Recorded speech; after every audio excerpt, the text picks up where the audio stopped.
Attention business owners and managers. Are you determined to make 2019 your best year yet? Are you tired of not showing up online where people are searching? Are you overwhelmed by digital marketing? If you answered yes to these, stop. Write this down, and after the podcast, get help. Go to successfulmarketinggroup.com/Cheryl Reeve. Glory Ramsey and Successful Marketing Group will help you get found, get customers, and build your dreams. Her results are proof. After the podcast, go to successfulmarketinggroup.com/Cheryl Reeve and sign up for a free 45-minute phone call and action plan with Glory. Make 2019 a huge success. Need to start this version of the Cheryl Reeve Show with an apology. We're trying to get ahead on shows. We recorded this last week, so we missed the Maya Moore news. We missed some injury news. We missed the game on Sunday against Dallas. This is more of an esoteric, just regular old conversation. We'll catch up on news later this week. Thanks for your patience. Hope you still enjoy the show.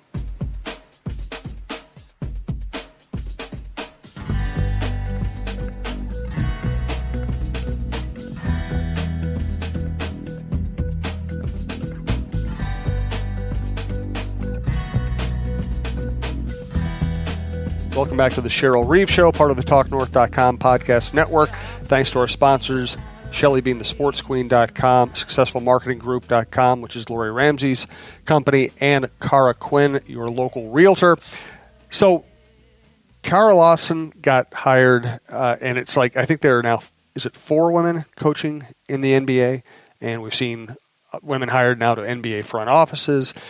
Where do you think this is all headed? Do you think it's just going to become just kind of a normal part of everybody's business, or do you think there's still some hurdles that need to be overcome before it's fully accepted by the NBA or by sports in general? No, I think the horse has left the barn kind of thing, in that Adam Silver and the NBA has made it a priority to diversify their hiring practices, and I think when he wants it and he's really committed to it, I think they have someone at the league office that sort of facilitates when someone has a position open, providing candidates that are maybe not don't fall in the kind of the typical white male hire. So I think they're very committed to it, and so I think you're going to continue to see franchises hire women. And then, like I said 1,000 times on this show, that women in sports, women in men's sports is a place that we just haven't been all that welcome. It's the only place that we're not leading. We can lead in everything else, and we can be the president of the United States, and you can lead universities, and you can be CEOs. But to this point, we haven't led men's sports, and so NBA is at the forefront of the influx of women in key positions.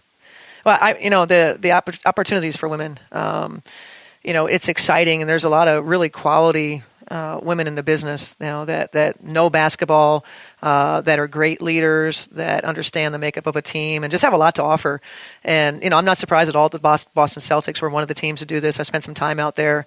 They have been so welcoming, just to come out and be a part of the inside and see how their operation works. And we're seeing more and more of it. I think that there's it's really encouraging that it's not just token efforts. It's not just, hey, I'll be the next to hire woman, and it's not a very significant role. I think that we're seeing a growth in the quality of the position, and I think it's just going to keep soaring.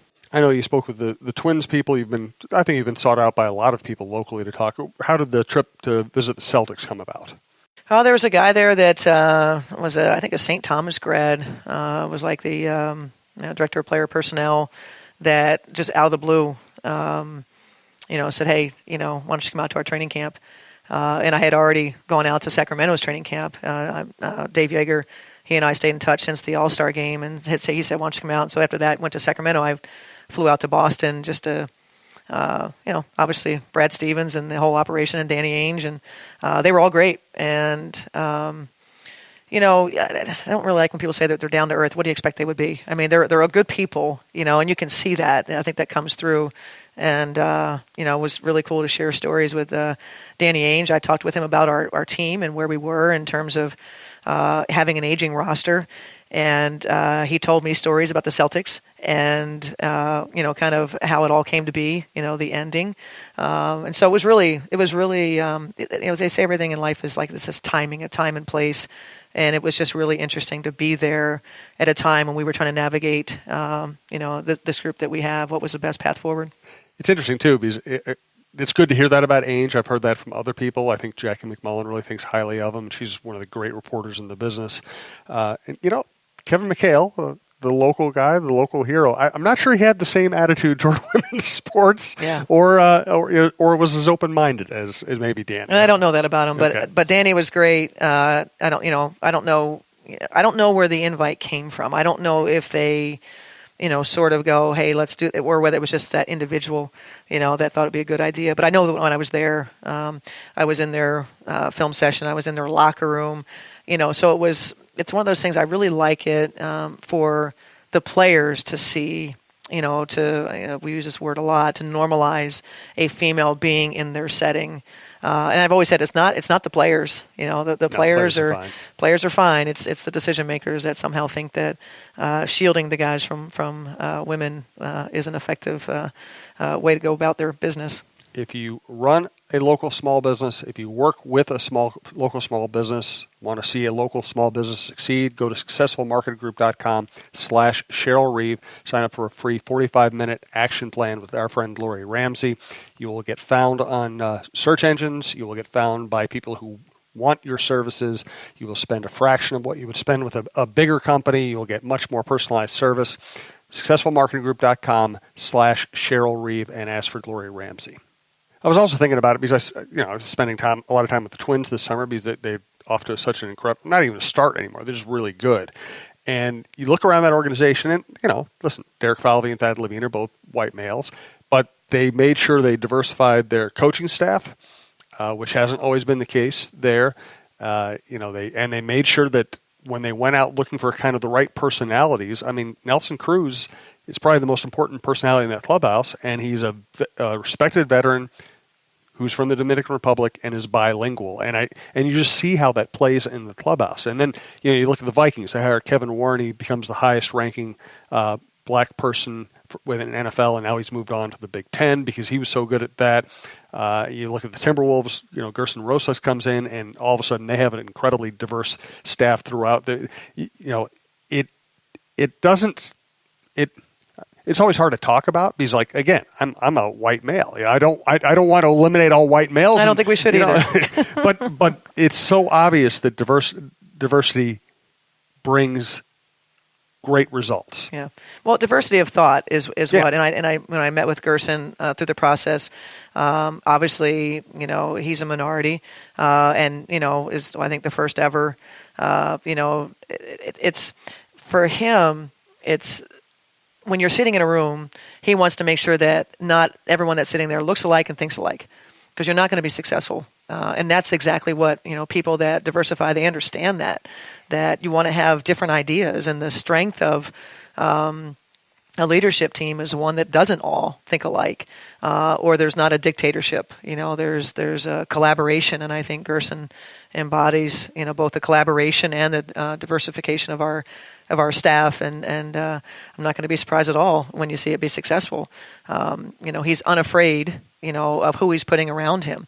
And, I think that businesses that think that way, and certainly sports teams that think that way, tend to be more successful. And, one other place I've noticed a big change, I started covering Major League Baseball on a daily basis. I got my first taste of it in the mid-'80s. Started covering it as a beat writer covering the Twins in 1993. And I really saw a transformation from press boxes, Major League Baseball press boxes, being all middle-aged white male to being just everybody, And I will just tell you that Major League press boxes are such better places now than they were then. Absolutely. Because not only do you have diversity of thought and diverse viewpoints and all that, but you'll also have people realizing they can't just be that jerk. Yeah. They can't be Archie Bunker anymore. They actually have to join the modern world. That's right. Yeah, it's like I said, the train's leaving the station, and if you're not with that, then you're just going to be left behind. Absolutely. Thanks to Shelley Boyambreen, our friend and the author of the Shelley Being the Sports Queen sports books.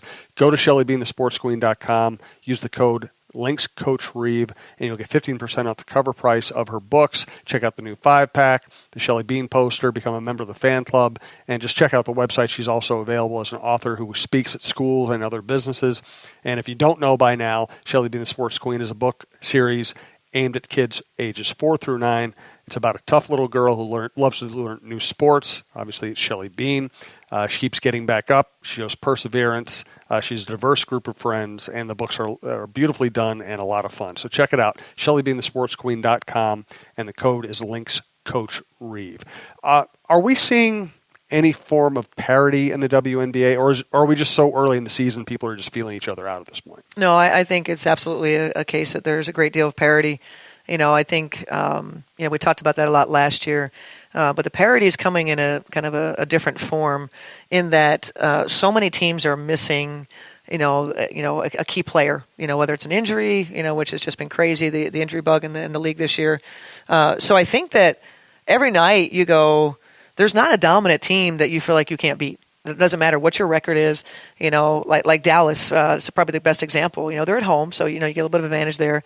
But I think they had won 2 games at that point. They were maybe 2-6, 2-7. Con was maybe 9-1. Connecticut was 9-1. So you kind of go, in years past, you kind of go, that's probably not going to happen. And so I think that that the gap between the top team and the bottom team is definitely it's a much tighter gap than what I think you've seen. And that's great. I mean, we've said this for a while. We've said this for a few years now, that there's no team that you feel like, they're just not that good this year. You're going to be okay. Every night, if you don't bring it, you could lose. And then, there's a handful, like you look through the middle, we're all just going to beat each other up. And so you're probably not going to get, I don't know what's going to happen with Connecticut. Maybe they'll go on to win 26, 27 games. I don't know. But I think everybody else is going to be, sort of a, kind of back and forth, win some, lose some, and, just got to hang in there. And you try to win your home games.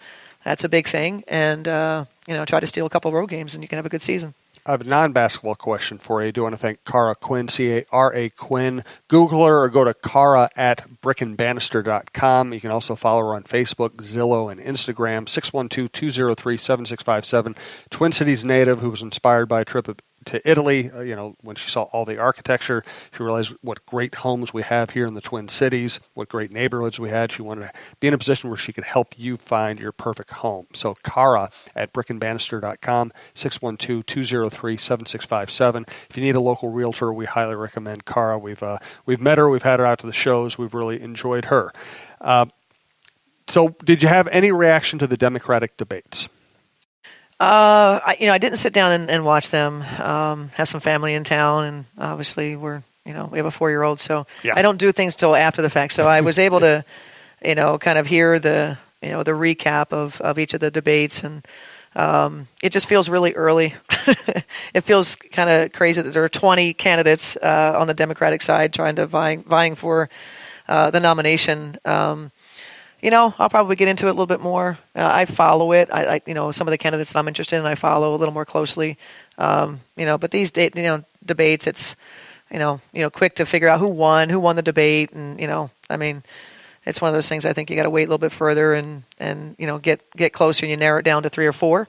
And then I think you really dive into it and go from there. But it's all interesting.